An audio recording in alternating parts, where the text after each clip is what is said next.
Hello, everyone. Welcome to the Unscripted Pharmacist podcast. I am so excited today because here we get to talk about root cause and solution because we've got somebody that has done the work, that has transformed his life and has acted upon what he's learned. Today, we got Chris Brandlin, and this is really exciting because I feel like this solution to this chronic disease, we're getting closer and it's going exponentially. Several ways that we can go about this. We can go about this just by looking at the science, which you're involved in as well, which I'm excited to talk about some of your stuff that you've been doing. But also, we can look at this from a political standpoint. Can we influence policy to make this change happen quicker and we have less death and suffering? Right? That's what this is about. It's going to be slow but progressive changes, but I think it can be done. Yes. And that's exactly because you are acting and you're passionate because of your results. And just like this is exciting that we've got this Casey Means, potential Surgeon General, who's gone through that transformation a lot like you. And you've got an amazing variety of, your background's amazing. It's insane the directions that you've been going in. Yeah. To lead you to this, right? This is it. This is kind of get towards the pinnacle of your career. I'm certainly hoping. I'm probably going to get a lot of death threats along the way in the campaign, but that's all right. That's going to come with it. So yes, but you're a lawyer. You've been a dietitian, right? Or a dietetics, right? You've got your MBA. You're getting your law degree, getting PhD, right? And probably most importantly, which I think is fascinating because you've walked the talk through bodybuilding, natural bodybuilding. Yeah. And through that process, you've figured it out. That's my true affinity too, is the health and fitness industry. I don't like most attorneys. I made that very clear. I made that a public statement too. I don't even think the judge liked it, but okay, it happens. No, but you're the person that can speak on so many different levels from the standpoint of what's possible here? What can we actually do to improve health nationwide, right? I think this healthcare reform is where we're at. If she gets this appointment, you and I are going to be like, yeah, I told you so, because sugar is toxic, and now we know. Here's the real data. So I'm so excited because here's someone that can really push this, and your testimony, your passion is from your results. You've seen this before. You've seen this in your stuff, and you know what works. So tell us a little bit about your background, as well as what are your career plans. Yeah, well, it's going to be kind of extensive, but I'm going to put it down in a condensed summary for you since I got better at telling the story a little bit. So as you probably know, as some others may know, I came from the health and fitness industry as a personal trainer during college. I've always been a good competitive athlete because I used to be a wrestler in high school. I did a little mixed martial arts right when I graduated high school, but then I became a personal trainer when I got into college at Cal State Long Beach. And I got really into it, but the only thing I should disclose in college, I was a fraternity president, so I had a party life too. So that's something I need to be transparent. I'm not going to hide that. Although I was partying, I stayed in great shape. I just took it a lot more serious because in 2007, when the market crashed, I'm not sure if you remember when the market crashed in 2007, most of my friends who were getting their bachelor's degree, I was getting a bachelor's in communications, which I call it a bull crap degree for a lot of different reasons. It's just like, it's a fraternity sorority degree, to be honest with you. But all of my friends, they weren't finding any work. So when the market crashes, you don't find work. What do? I was like, I got to get some further education. Let me put myself above others. So I'm the youngest of three children. I told my father, I was like, hey, what do you think about me going to law school? Because he knew I was partying quite a bit. And he's like, he kind of just laughed at me. He's like, I doubt.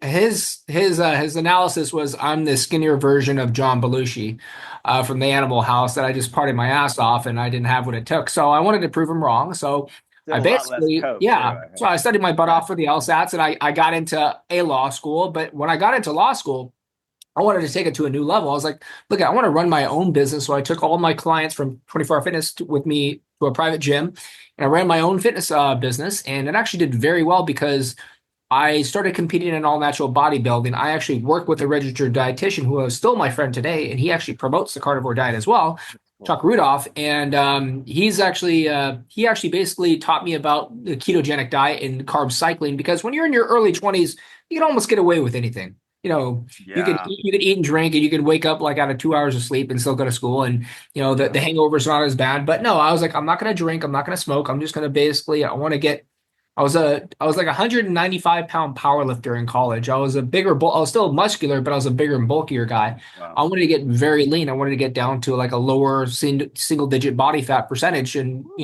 get published in magazines. And he got me down, trimmed down like 155 to 3% body fat when I was competing. And that's where I won Mr. Los Angeles. I think it was about 4 different contests in a row, but the last one was Mr. Los Angeles Natural on my birthday in 2010. That got me in the Muscle and Fitness magazine, so it got me a little more publicity. But I was building my business because I had a lot of referrals that just saw that how into it. I was like a law student that was running his own business. So I ended up passing the bar exam in 2011, practicing law, still staying in decent shape. I did like some sprint triathlons after that, but right after that, I think it was like in 2015, 2016, I started getting some like autoimmune problems, started waking up with joint pain and like, just really bad fatigue and just nausea. And, it was the gut, but it was also everything else. It was like everything head to toe.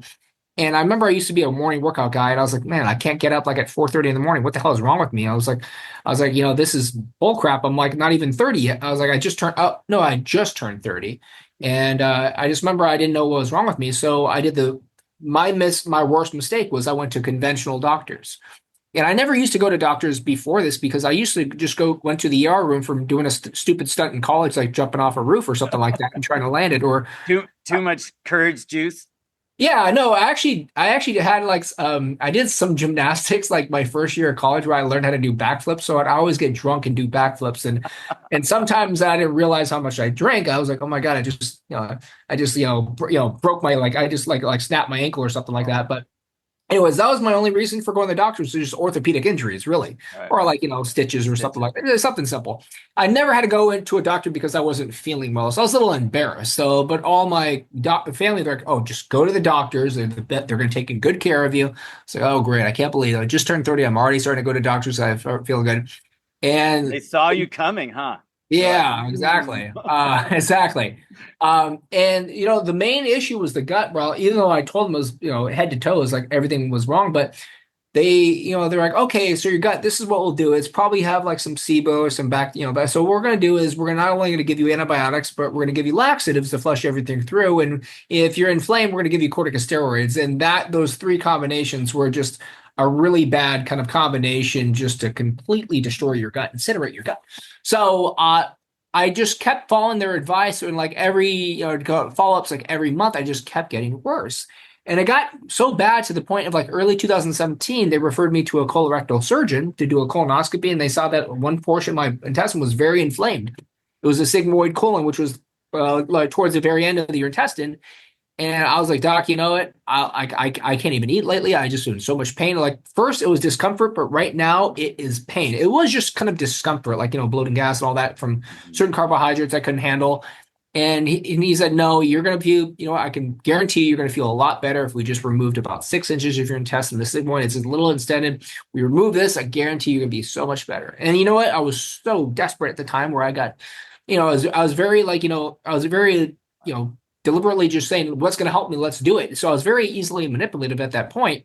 So I went through for a lower intestine, a sigmoidectomy, basically a partial removal of my intestine. They said that it would be like, it would just be laparoscopic, minimally invasive, but I already knew that it was going to like a bad start to a bad storm because I actually woke up from the surgery prematurely. So I'm not sure if they had a problem with the anesthesia, but I woke up when they were sewn up in my intestines. I woke up in extreme pain. I just started screaming as loud as I could, the entire hospital. So what they did is they gave me a bunch of drugs. I think it was tramadol and morphine to put me back to sleep.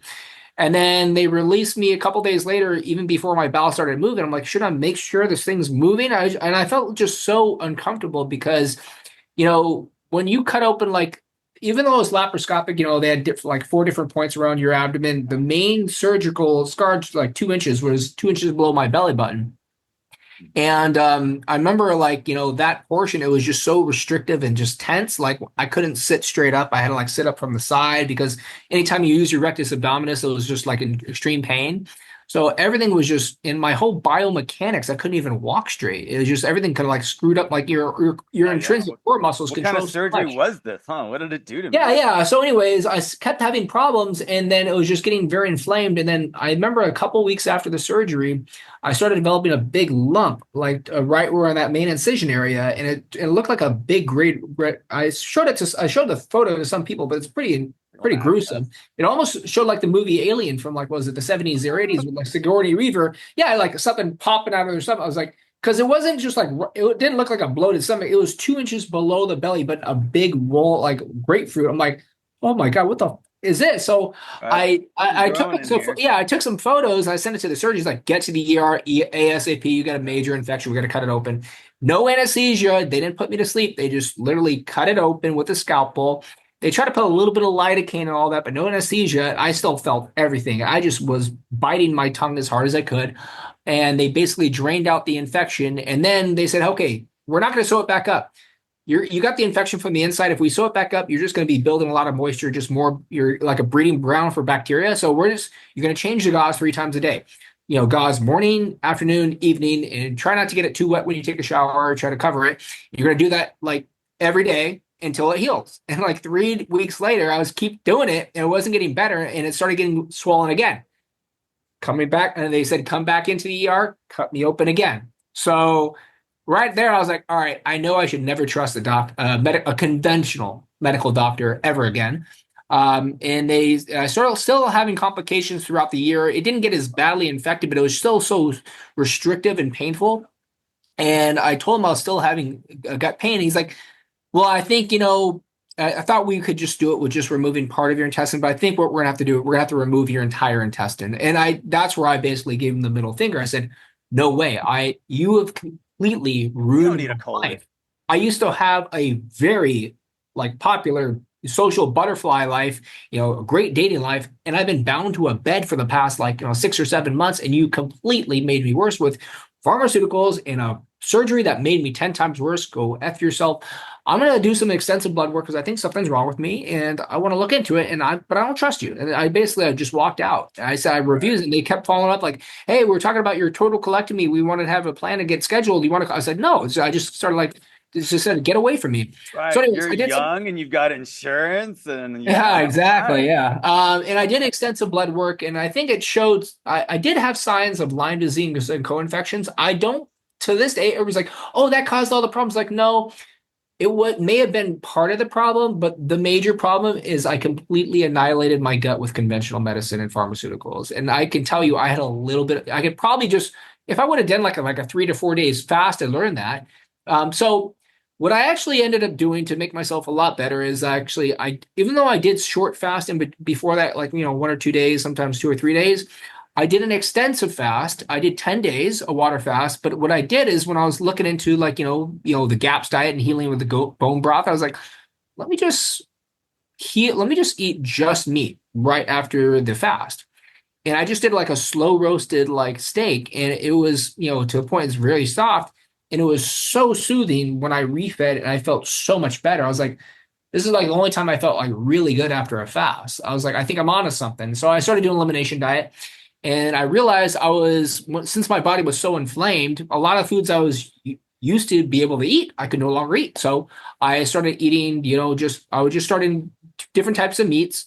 I knew I still couldn't do eggs. I was getting a little sensitive to that. So I was just doing meats. And I spoke with some of my friends in the fit, because most of my true friends are in the health and fitness industry. I was like, hey, it's kind of weird. Like I prevented like a further gut surgery. They actually cut open my intestine too many times in that one spot.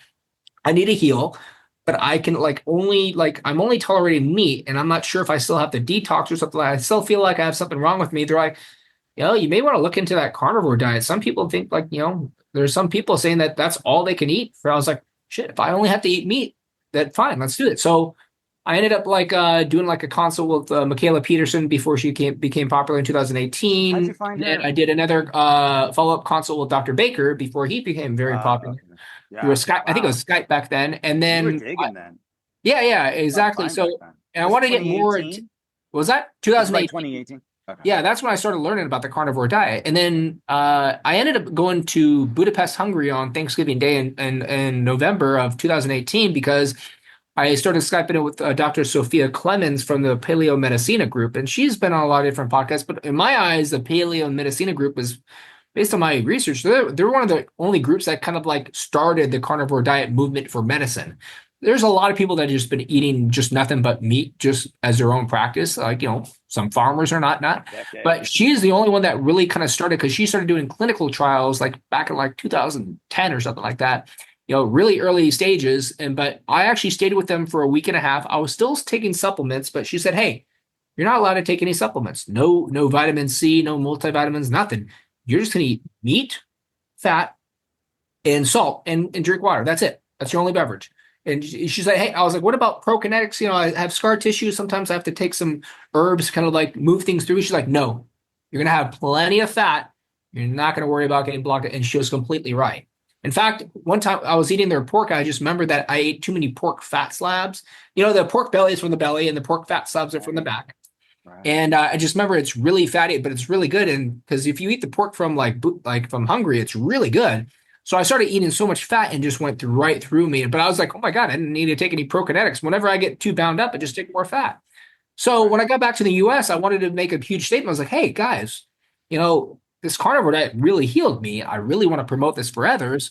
And I ended up trying to do since I had my bachelor's and associates in dietetics because I got after I passed the bar exam because I was still I was still studying after I passed the bar exam. I got my broker's license. I was like, let me give me a master's in dietetics. Let me give me something higher up. And I just remember I told the USC professors like, hey, I think meat is improperly demonized, and I think the food pyramid needs to be flipped upside down. Even though I had the best credentials, they said no. We don't like your motivation. You're suitable for as a candidate because I told them let's flip the food pyramid. So I said screw it. And right when the lockdown got started, as you can probably see me on LinkedIn talking a bunch of crap about even post locked about mask and vaccines. I am anti-vax. I'm anti-mask for a lot of different reasons.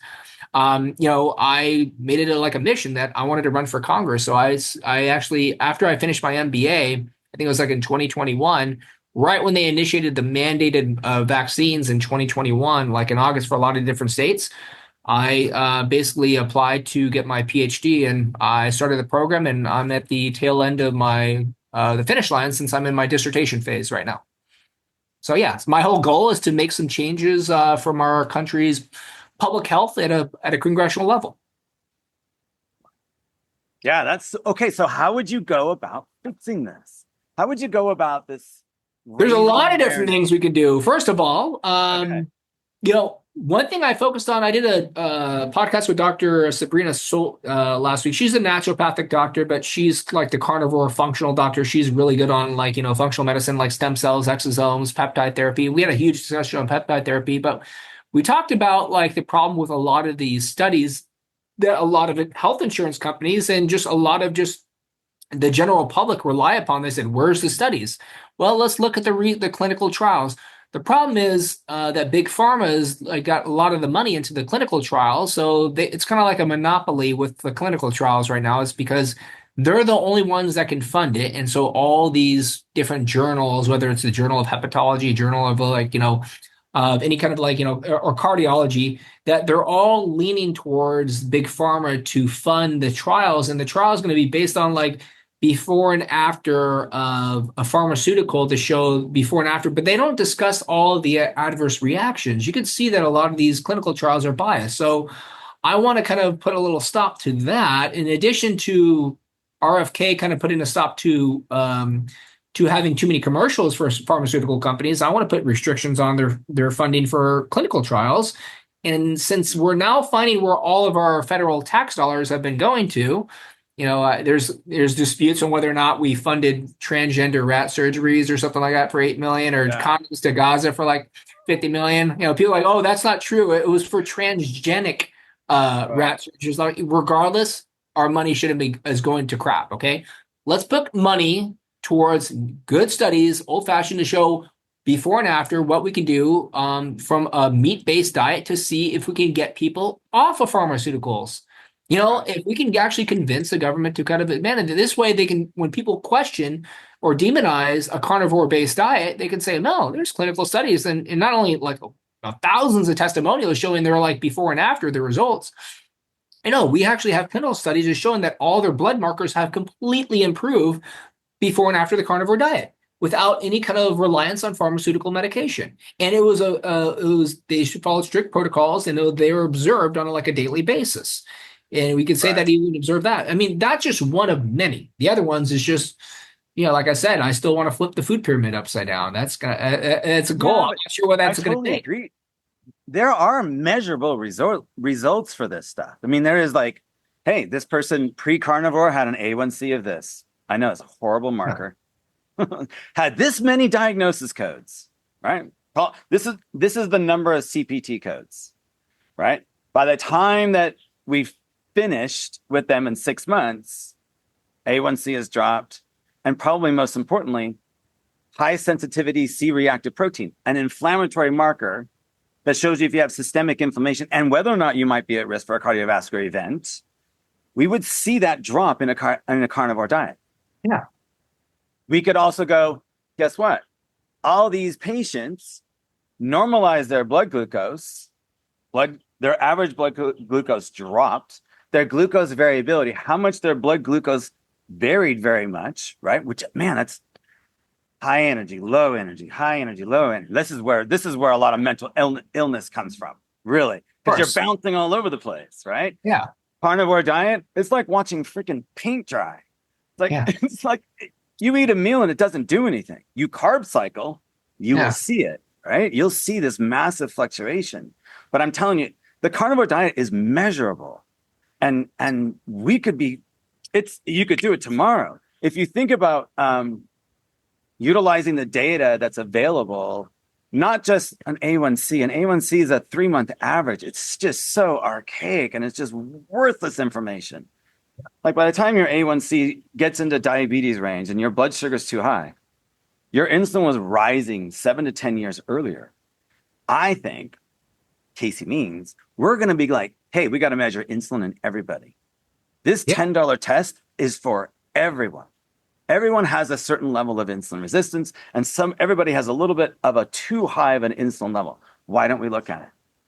Yeah. Big pharma needs to get out of this, the influence of the ADA, or we Well, not just the ADA, but just the medical board, of every different state too, because that's something I discussed with my client, Dr. Anthony Shafee. I've done 2 podcasts with them, and I started doing legal work for him a couple of years ago. But we have constant conversations. But our recent podcast was talking about, what conventional medical doctors are taught today in the curriculum. Basically, most of their education is based on pharmacology and not any kind of natural metabolic health or natural remedies, and very little on diet. It's pharmacology and I think surgical procedures is most of it, is what Dr. Anthony Shafee was like. What is it going to take to change the medical curriculum? So, well, it's going to be very hard with a lot of these medical institutions because most of their funding comes from big pharma. So their funding is influenced on what they're teaching to our future doctors, and I see that as being a problem too. Are you surprised with the ads that you still see?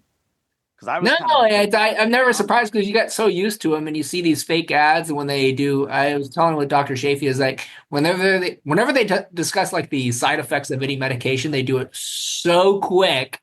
Within a period of 10 seconds of trying to say 40 different side effects, but they always have a big bright smile while saying the side effects. So you kind of really ignore what they're saying. The diarrhea, liver failure, edema, I even told Anthony Shafee, I was like, I think one of them even said impotence, you would never think that you're trying to take something for your blood pressure, all of a sudden you can't get your penis up anymore. I was like, people should know that there's some really serious risks to certain pharmaceutical medications.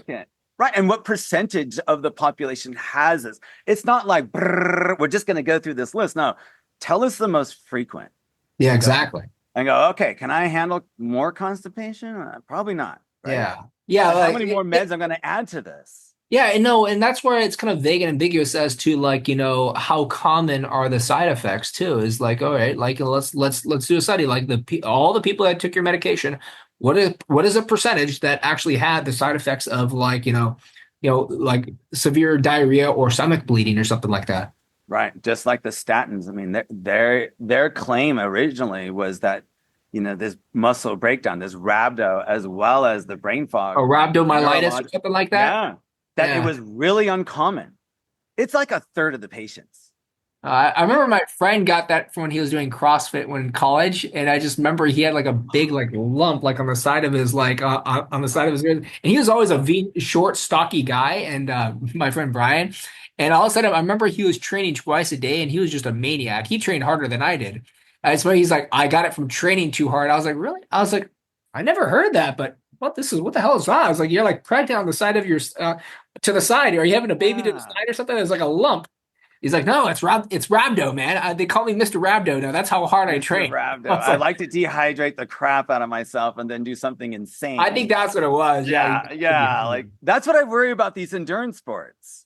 yeah. People are No, doing these. I Since don't. you did I that for a actually, while. yeah, I don't do too much endurance. I used to do the sprint triathlons, but I actually right after the gut surgery, I actually tracked this down to be directly related to the gut surgery. I had a hip surgery 2 to 3 months later. My right hip laparoscopy is because they said I'm not allowed to lift any heavy weights. I can only just walk. So I just want to do extra walking. But I just remember, I think when I was walking, the more and more I started having more and more hip pain. But I actually do think that since it really screwed up my biomechanics, that I was just basically just walking with improper mechanics like 24/7. I Wow. ended up kind of like cutting open the labrum on the interior portion of my right hip. So Wow. I had a right, yeah, and ever since that hips, and I had a hip surgery like 2 to 3 months right after I had that gut surgery. So 2017, I was really, really messed up. Yeah, but were you on steroids? No, they Okay. gave me the corticosteroid of the cortisone basically, and they gave me that, but nothing beyond that. But it I was never. just more acute. It wasn't like Yeah, continuous. no, they never That's took. rough. I never Oh, taken any anabolic. They gave me the corticosteroids, which is basically like cortisone injections and stuff like that. And uh, dexamethasone, I think, was one of them yeah, yeah. too. But yeah, but I realized it was actually it was like really screwed up with my immune system too, and that's why I never wanted to ever take those again. So I just had to be very cautious. And then, I don't demonize all pharmaceuticals. I think there are some like I do ozone therapy. I just did one this morning.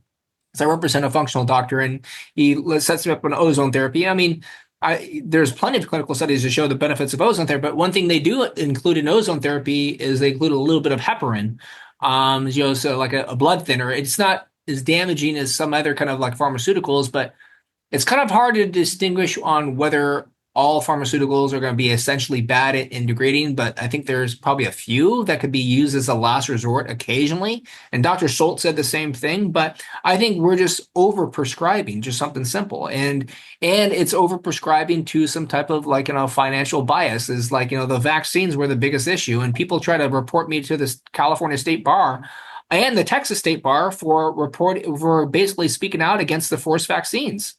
Oh, stupid. Wow. I mean, I know for Yeah. someone, yeah, I have a bias because I was completely effed up from pharmaceutical medication, right? From the You were danger. still burning. Yeah, I got Yeah, it. You exactly. had a So when right I to see be. them trying to force, Bill Gates, soy boobs, Bill Gates, like his pharma on us, I'm like, okay, this guy with no medical background whatsoever, no degree whatsoever, he's been known to be like specializing in computer viruses all of his life. All of a sudden wants to promote a vaccine.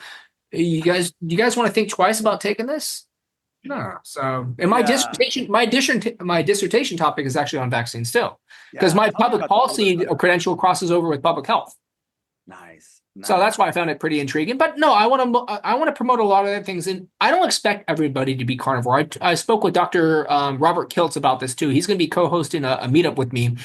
But no, we'd like everybody just to reduce, like to eat real food. You don't have to be completely carnivore. I said just remove some of the dangerous and kind of like, the high fructose corn syrup and like the Right. bull cup of sugar, get some more natural fruits. I don't expect everybody to throw fruits and vegetables, but you know, yeah, there's no benefits to cereals. There's no benefits to kind of like unnatural sugars and just Right. eat some real food. But there's very few people they want to eat these plant-based burgers now. It's just like it's like lab grown meat and now we're eating Yeah. crickets or something like that. I was like, Right.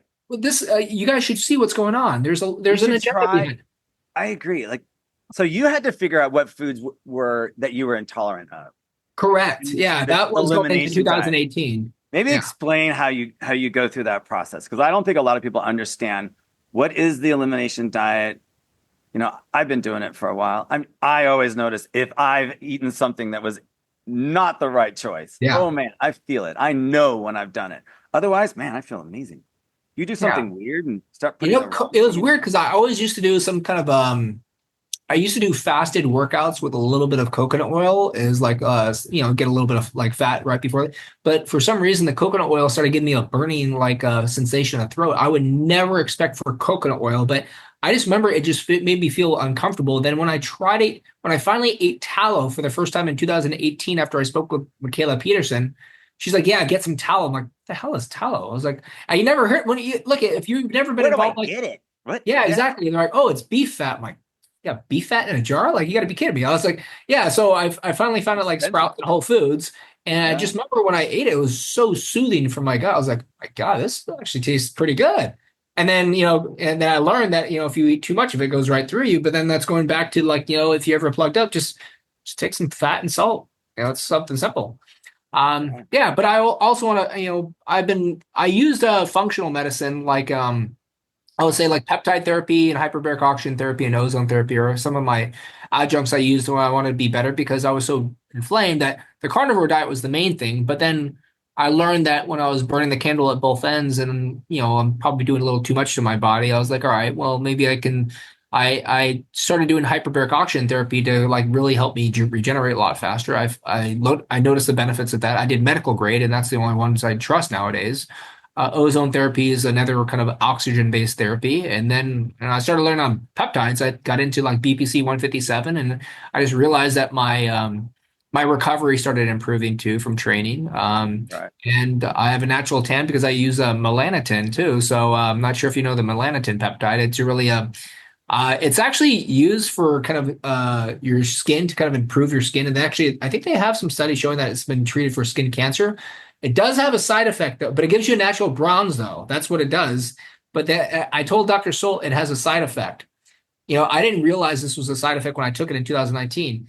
It's also treated for people that have, impotence, like, for erection. So I never had that problem and I'm still not 40 yet. So it's usually for people that are like, in their 60s or older for that, they have Not impotence. nowadays. Yeah, I know, but I actually overdosed it where I took too much. And I had to go to court that day. And I told Dr. Soul, I was like, dude, this is in 2019 when I started learning on peptide therapy. I went to the Paleo FX convention in Austin, Texas, and was it Dan Strickland? He's one of the CEOs of one of the peptide companies. He's like, hey, look at you think of me as Mr. Clean. I don't get as much sun as I want, but I take melatonin. That's how I have a natural brown. I was like, man, he's got a really good tan. I got to try that out. And I actually took too much of it, and next thing I knew, I have a 24-hour hard on, and I couldn't get rid of it. So Right. someone said something you have to like It's go an to. emergency. Oh no. I know. I remember I had to go to court that day, and I was like, "Oh my God!" It wasn't going down before I had to go to court. So I took some cold showers and wasn't. I was like, "Oh my God!" I'll just cover it up like the whole day and stuff like that. So it was. Wow. I didn't think this conversation was going to go that deep. I like it though. Oh no, I'm very transparent. I'm By the not way, going to be like Bill Clinton back in like with the late '90s saying like I didn't inhale and what she didn't swallow or something like I forgot what he said about Monica, but no, I'll let you guys know everything. But I believe transparency is key to the function of our yeah. government, right? And I kind of think like if you researched some sort of modality that was supposed to improve your health, what do you think about what we talked about earlier about having vouchers on and say, hey, I can use this money because I've done my own research and I've seen the science and I believe this to work for me. Can people like, what do you think about that far as a potential policy? I mean, if we're going to have school vouchers, could we potentially do something like what you're talking about, doing IV peptide therapy? Yeah, no, that's actually going back to like, the control of federal funding to fund clinical trials, because the only way it's going to get really approved, especially for health insurance, and Dr. Solt and I spoke about that in great length about what if your health insurance companies approved, like if you get a prescription for peptides, they would actually pay for it from your policy. That would be amazing. Or just paying for like a consultation with a carnivore-based like medical doctor. Right. That would be like reasonable. Or just One thing I really like to promote, I love, is so basic, it's non-invasive, is hyperbaric oxygen therapy. That's Hmm. something because right after I had the gut surgeries, right around the time I was going to Carnivore, I developed a really bad skin condition. It's called pyoderma gangrenosum. It's kind of like a very inflammatory skin disease where your body starts getting bruises on, you started developing bruises, and then the bruises turn into ulcerations and it starts eating your skin up. So just think of it, pyoderma, derma skin, Is this an gangrenosum, like autoimmune gangrene. thing It's or? just like having gangrene on your limbs, basically. And I started getting these and I just remember that I was using carnivore that was helping, but it didn't completely fix everything. That's going to be completely honest, that I had to do medical grade hyperbaric oxygen therapy, at least 2.0 atmospheric units. I became friends with the guy that ran the hyperbaric oxygen therapy clinic. I started doing real estate work for him too, because he had some real estate disputes and all that. So I was like, hey, let's trade services. I'll be happy to handle your real estate bull crap, but Time well I want spent. to I want to use your chamber like once or twice a week. The best I've ever felt, by the way, was in 2020. So everybody's like, hey, during your carnivore diet, you feel the best now? I'm like, no, to be completely honest with you, the best I've ever felt. And I wasn't dealing with so many death threats of going through the campaign because as you know, I have a very offensive sense of humor. So I have a lot of people that really don't like me No, when I I love speak it. out again, when I say there's only two genders and I want to say, hey, men can't get pregnant. Sorry, guys.